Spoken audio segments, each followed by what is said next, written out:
Navsanket news, अचूक आणि निर्भीड बातमीचा नवसंकेत। महाराष्ट्र राज्य मागासवर्गीय विद्युत कर्मचारी संघटनेच्या वतीने प्रचंड द्वार सभा।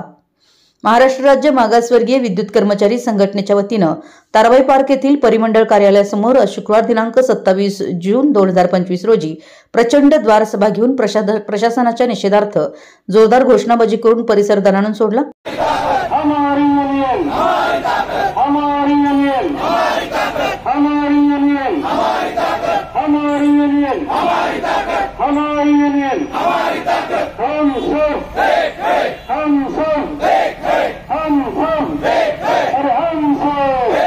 आपण या प्रशासनाच्या विरोधामध्ये आंदोलन करण्याची नोटीस दिलेली आहे।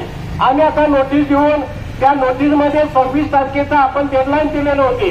26 जून पर्यंत आपण जर सकारात्मक कारवाई नाही केली तर आम्ही 8 तारखेपासून आंदोलन करणार अशी नोटीस दिली असताना सुद्धा प्रशासनाने कुठल्याही प्रकारचे त्यावरती तोडगा काढण्याचा प्रयत्न केलेला नाही, कुठल्याही प्रकारची चर्चा करण्याचा प्रयत्न केलेला नाही। महाराष्ट्र राज्य मागासवर्गीय विद्युत कर्मचारी संघटना हे महावितरणमधील फुले शाहू आंबेडकरी विचारांचे सामाजिक प्रभावी संघटन असून प्रशासन व संघटन या दोहोंमधील संबंध सलोख्याचे व मैत्रीपूर्ण राहावेत यासाठी नेहमीच प्रयत्नशील राहिला आहे।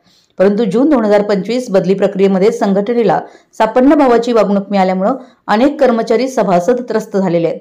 निश्चितपणे कामकाजात सुसूत्रता व नियमानुसार कार्यवाही अपेक्षित असताना केवळ ठराविक कर्मचाऱ्यांना त्यांच्या सोयीनुसार झुकत माप देण्याचा प्रयत्न झालेला आहे। प्रशासनाने संघटनेप्रती राहिलेले उदासीनतेचे धोरण व मागासवर्गीय विरोधी भूमिकेमुळे कर्मचाऱ्यांमध्ये असंतोषाचं वातावरण लक्षात घेता प्रशासनाच्या या मनमानी धोरणाचा तीव्र विरोध करून निषेध करण्यात आला। तसेच 26 जून पर्यंत संघटनेच्या सभासदांची प्रलंबित प्रश्नांची सोडवणूक न केल्यास दिनांक 8 जुलै 2025 रोजी एक दिवसीय प्रचंड धरणं आंदोलन करण्याची नोटीस देण्यात आली आहे। परंतु प्रशासनाकडून अद्याप कोणतीही सकारात्मक कार्यवाही झालेली नाही।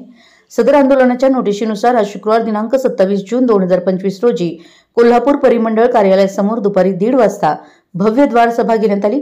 सदर द्वार सभेस संघटनेचे केंद्रीय उपाध्यक्ष माननीय आर.एस. कांबळे दिरभाग, संघटनेचे परिमंडल अध्यक्ष प्रकाश ठोमके, उपाध्यक्ष विशाल चव्हाण, सचिव इंद्रजित कांबळे, अमोल माने, प्रवीण कांबळे, विजय मोरे, स्वप्नील सदामते, श्रीकांत धनवडे, जितेंद्र फाळके, संभाजी कांबळे, सौजन्य कांबळे, दयानंद कांबळे, सचिन कांबळे, सचिन शिरोलीकर, अमित पवार, शरद सानप, आरिफ नदाव, महेश आयवळे, विकास जाधव, हरी खाडे, पिपन कोळी, ज्ञानेश्वर पांचाळ, आर.के. कांबळे, एस.आर. कांबळे, सचिन नाईक तसेच कोल्हापूर मंडल व सांगली मंडलातील बहुसंख्य पदाधिकारी सभासद उपस्थित होते। आपल्या परिसरातील महत्त्वाच्या बातम्या पाहण्यासाठी आमच्या नवसंकेत न्यूज चॅनलला YouTube वर सबस्क्राइब करा आणि बेल आयकॉन प्रेस करा।